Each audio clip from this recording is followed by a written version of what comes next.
Hello students, कैसे हैं आप सभी लोग। आई होप आप सभी बहुत अच्छे होंगे, एंड मन लगाकर पढ़ाई कर रहे होंगे। तो चलिए फिर आज का लेक्चर हम लोग स्टार्ट करते हैं। इस समय हम डिस्कस कर रहे हैं यूजीसी नेट एग्जामिनेशन में जो मैनेजमेंट सब्जेक्ट है इसका पेपर 2, उसके जो प्रीवियस ईयर के क्वेश्चन पेपर है वो इस सीरीज में हम लोग डिस्कस कर रहे हैं। एंड इस सीरीज में आज मेरा 14th लेक्चर वीडियो है। 13 लेक्चर वीडियो मैं ऑलरेडी अपलोड कर चुकी हूं, जिसमें हमने बहुत सारे क्वेश्चन 2017-18 से लेके 2024 तक बहुत सारे जो क्वेश्चन आए हुए हैं प्रीवियस ईयर के क्वेश्चन पेपर में, वो हमने डिटेल में डिस्कस किया है। एंड आज हम कुछ और क्वेश्चन डिस्कस करेंगे, ठीक है। बट लेक्चर स्टार्ट करने से पहले आपको एक बात बता देती हूँ कि ये सारे सब्जेक्ट हैं जो आज की तारीख तक मैं अपने चैनल पे अपलोड कर चुकी हूँ। एंड यही तो सिलेबस है यूजीसी नेट एग्जामिनेशन में मैनेजमेंट का। आप सिलेबस पढ़िएगा, यही सारे सब्जेक्ट आ रहे हैं। तो आप मेरे चैनल पे डिफरेंट प्लेलिस्ट मैंने बनाई हुई है, इन सभी सब्जेक्ट की सेपरेट प्लेलिस्ट मेरे चैनल पे आपको मिल जाएगी, तो जिससे आप बहुत आसानी से एग्जाम की तैयारी कर सकते हैं। एंड सिलेबस को लेके कोई डाउट हो तो उस पर भी सेपरेट वीडियो बना चुकी हूँ, लिंक डिस्क्रिप्शन में दे दूंगी, तो आप सिलेबस भी डिटेल में देख सकते हैं क्या क्या सिलेबस है एंड ये सिलेबस का कंटेंट आपको कहाँ से मिल जाएगा, राइट। और चैनल को आपको सब्सक्राइब करना है, अगर अभी तक नहीं किया है तो वीडियो को लाइक कमेंट एंड शेयर भी जरूर किया करिए। एक एक वीडियो बनाने में बहुत मेहनत लगती है, बहुत एफर्ट लगता है। एंड अगर नोट्स वगैरह चाहिए then you can download my application, मेरी एप्लीकेशन डाउनलोड कर लीजिएगा, वहां से आपको नोट्स वगैरह मिल जाएंगे, ठीक है। तो चलिए फिर आज स्टार्ट करते हैं अपने पहले क्वेश्चन से। तो पहला क्वेश्चन ये है आपके सामने, कुमार मंगलम, एक बार मैं पेन ले लेती हूँ। पहला क्वेश्चन क्या है कि Kumar Mangalam Birla committee report and Ramesh Chandra committee report and Cadbury committee report primary focus on which one of the following. तीन रिपोर्ट्स का जिक्र इस क्वेश्चन में किया है। एक है Kumar Mangalam Birla committee, Ramesh Chandra committee and Cadbury committee, ठीक है। तो पूछा गया है कि इन तीनों रिपोर्ट में मेन किस बात पर फोकस किया गया था, ठीक है। चार ऑप्शन आपको दिए गए हैं। पहला है ethical issues in business practices and marketing practices. दूसरा है health programme of the employees in the organisation. तीसरा है issues relating to corporate governance, corporate governance practices. चौथा है gender issues in management and equality for all. ठीक है, तो ये चार ऑप्शन में से आपको बताना है। और ये क्वेश्चन आया हुआ है जनवरी 2017 के क्वेश्चन पेपर में, ये क्वेश्चन आया हुआ है, ठीक है। तो इस क्वेश्चन को करने के लिए आपको इन तीनों रिपोर्ट्स के बारे में थोड़ा सा पता होना चाहिए, तभी ये क्वेश्चन कर पाएंगे कि इन रिपोर्ट्स में मेन किस बात पे फोकस था। मैं थोड़ा सा इंट्रोडक्शन दे देती हूँ। ये जो कुमार मंगलम बिरला कमेटी जो रिपोर्ट थी, ये सेबी ने फॉर्म की थी 1991 में, आई 1999 में ये रिपोर्ट आई थी। एंड इस रिपोर्ट में मेन एम्फेसिस था कॉर्पोरेट गवर्नेंस प्रैक्टिसेस पे। जो भी कंपनीज लिस्टेड हैं या अनलिस्टेड है उनको ये एडवाइस दी गई थी, उनके लिए आई थी कि उन्हें कॉर्पोरेट गवर्नेंस का स्टैंडर्ड रेज करना है इंडिया में, ठीक है। Mandatory and non mandatory guideline थी लिस्टेड कंपनी की। तो कुमार मंगलम बिरला कमेटी में मेन फोकस किस पे था, कॉर्पोरेट गवर्नेंस प्रैक्टिसेस पे था। और अगली जो कैडबरी रिपोर्ट आई थी 1992 में आई थी, ये भी मेन कॉर्पोरेट गवर्नेंस प्रैक्टिसेस पे थी, ताकि इन्वेस्टर का कॉन्फिडेंस जो है लिस्टेड कंपनीज पे और ज्यादा बढ़े। ऐसे ही रमेश चंद्रा कमेटी जो है उसमें भी जो मेन एम्फेसिस था it is on corporate governance practices, इसी पर था, ठीक है। तो अब मेरे ख्याल से आप हमसे बता सकते हैं कि इनमें से कौन सा आंसर है। तीनों रिपोर्ट में मेन फोकस जो था it is on corporate governance practices of the organisation, ताकि जो लोग हैं, कॉमन पीपल है, जो शेयर होल्डर्स हैं, उनका जो फेथ है कंपनी पे और बढ़े, ठीक है। तो यहाँ पे आप समझ गए होंगे option 3 is the correct answer. इन तीनों ही रिपोर्ट में मेन फोकस था issues related to corporate governance practices, ठीक। अच्छा, एक चीज और है, corporate governance practices and corporate social, CSR जो होता है, सीएसआर कॉर्पोरेट सोशल रिस्पॉन्सिबिलिटी। जैसे मैं 2017-18 से लेके 2024 तक का क्वेश्चन पेपर डिस्कस कर रही हूँ, मैंने देखा है सीएसआर से बहुत क्वेश्चन आते हैं कॉर्पोरेट गवर्नेंस प्रैक्टिसेस पे, सॉरी कॉर्पोरेट सोशल रिस्पॉन्सिबिलिटी, सी कॉर्पोरेट गवर्नेंस प्रैक्टिसेस पे तो आते ही हैं, सीएसआर कॉर्पोरेट सोशल रिस्पॉन्सिबिलिटी से भी बहुत क्वेश्चन आते हैं, ठीक है। तो ये टॉपिक जरूर करके जाइएगा, और इकोनॉमिक्स से बहुत पूछे जाते हैं क्वेश्चन, ठीक। चलिए अगले क्वेश्चन पे चलते हैं। अगला क्वेश्चन क्या है, the continuing commitment by business to behave ethically and contribute to economic development while improving the quality of life of the force and their families as well as of the local community and society at large. This may be attributed rightly to which one of the following?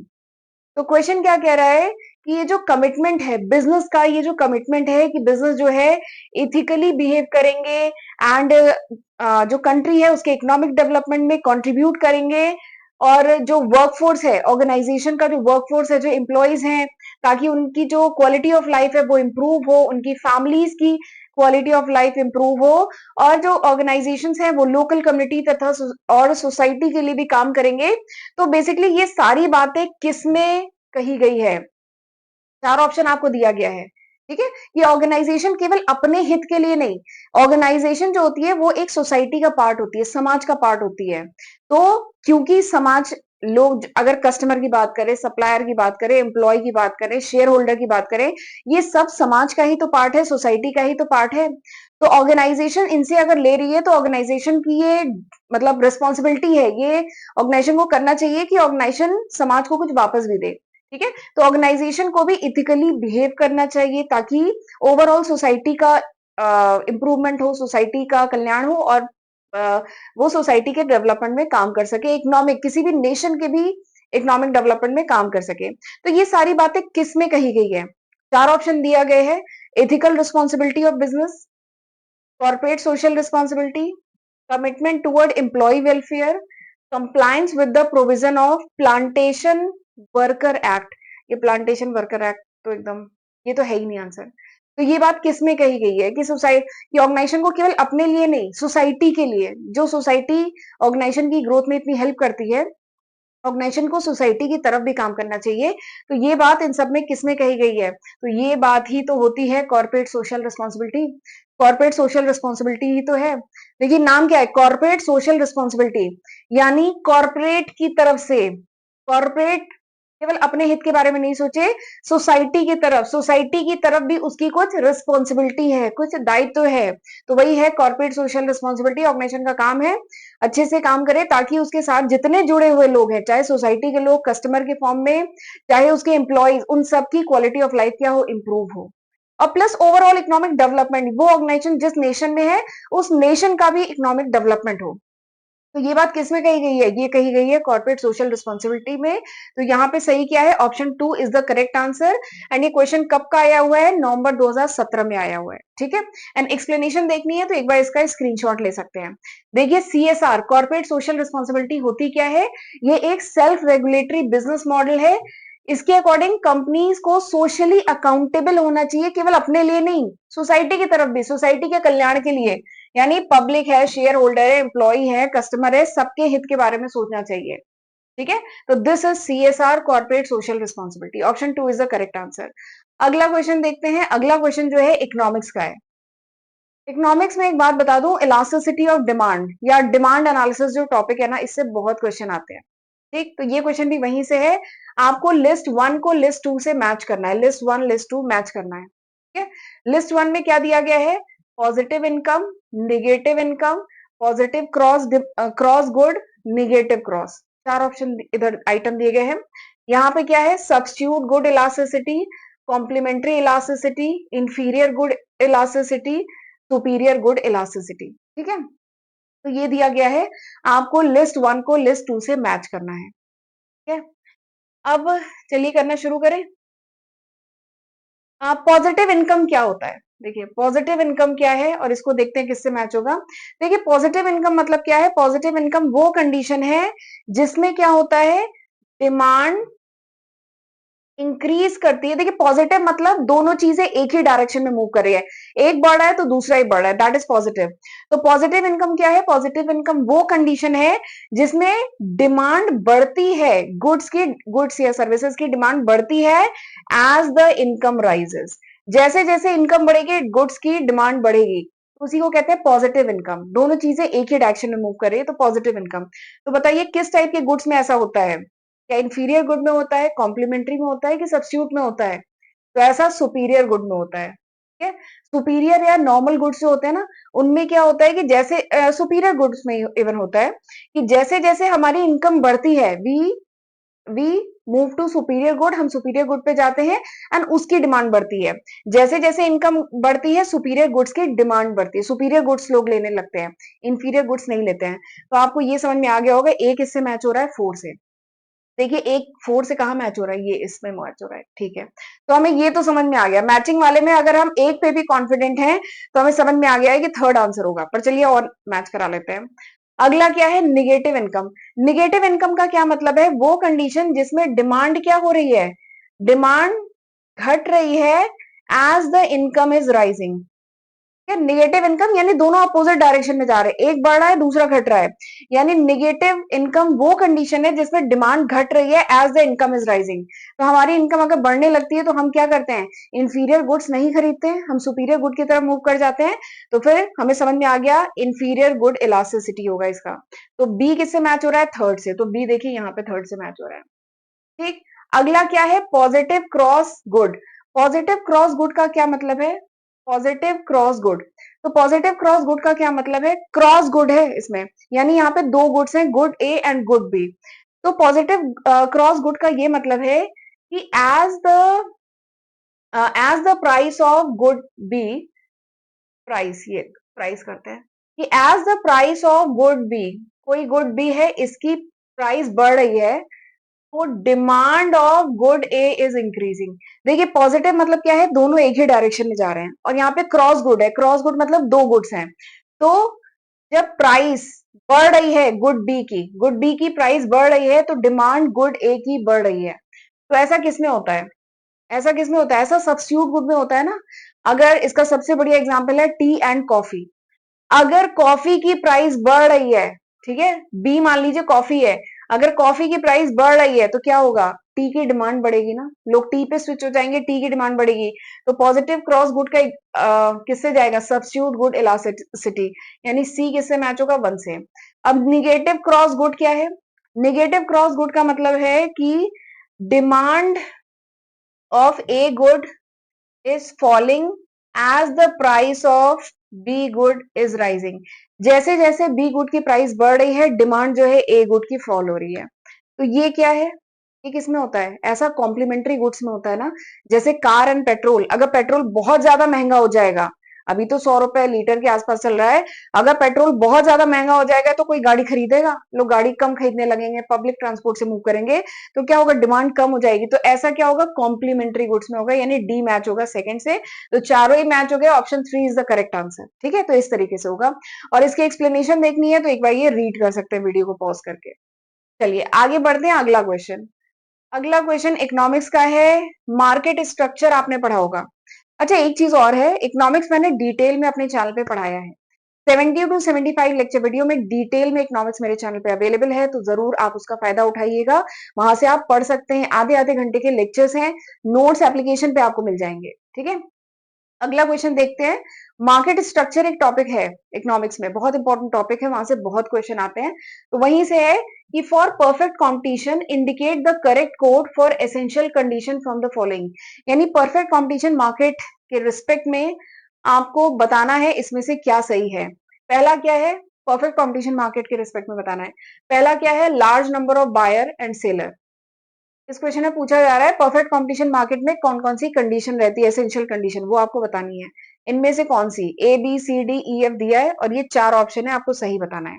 ये question आया हुआ है नवंबर 2017 में, ये question आया हुआ है, ठीक है। क्या क्या फीचर्स दिए हैं, large number of buyer seller, perfect knowledge of the market, homogeneous product for sale, absence of transportation cost, freedom of entry and exit of buyer and seller from the market, rational behaviour of buyer and seller, ठीक है। तो ये आपको option दिए गए हैं, तो आपको बताना है इसमें से क्या सही है, ठीक।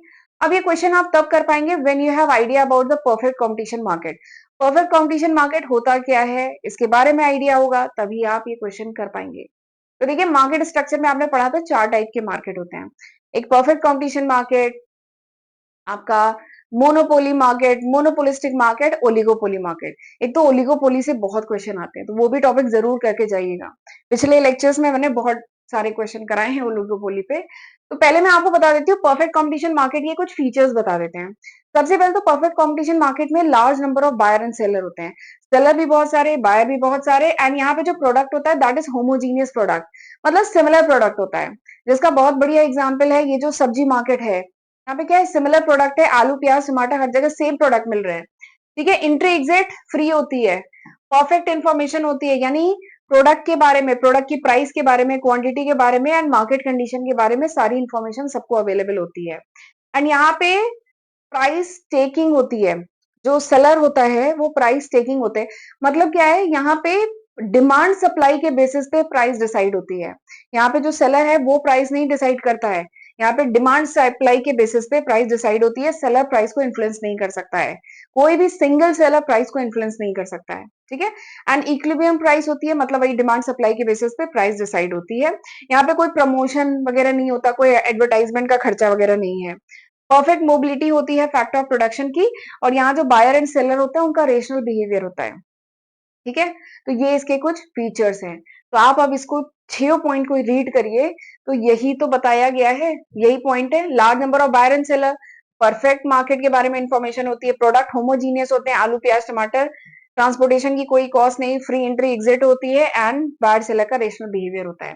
तो सारे ही पॉइंट सही हैं, तो आप समझ गए होंगे कि option 3 is the correct answer. यहाँ पे कौन सा सही आंसर है, option 3 is the correct answer. चलिए आगे बढ़ते हैं अगले क्वेश्चन पे। अगला क्वेश्चन भी इकोनॉमिक्स का है। इकोनॉमिक्स में एक चैप्टर है नेशनल इनकम।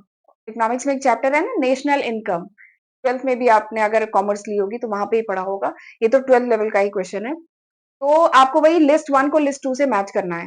लिस्ट 1 में दिया है GDP, GDP at factor cost, NNP eight factor cost, NNP. ठीक है, एंड यहाँ पे दिया गया है लिस्ट 2 में कुछ इंफॉर्मेशन दी गई है, तो आपको मैच कराना है। तो ये क्वेश्चन अगेन आप तभी कर पाएंगे when you have idea about GDP क्या होता है, एनएनपी क्या होता है, जीडीपी एट फैक्टर कॉस्ट क्या होता है, एनएनपी एट फैक्टर कॉस्ट क्या होता है। जब आपको इसके बारे में आइडिया होगा तभी आप ये क्वेश्चन कर पाएंगे। ठीक है, तो चलिए मैं आपको बताती हूँ व्हाट इज जीडीपी। अच्छा, ये 11th 12th का क्वेश्चन है। तो जीडीपी सबसे पहले होता क्या है, देखिए GDP is the monetary value of all the goods and services which is produce in a particular country in a year. किसी साल में एक पर्टिकुलर ड्यूरेशन में किसी कंट्री में जो भी गुड्स एंड सर्विसेज प्रोड्यूस होते हैं उसकी जो मॉनिटरी वैल्यू होती है उसी को जीडीपी कहते हैं। ठीक है, तो देखिए जीडीपी कहाँ मैच हो रहा है, money value of final goods and services produce.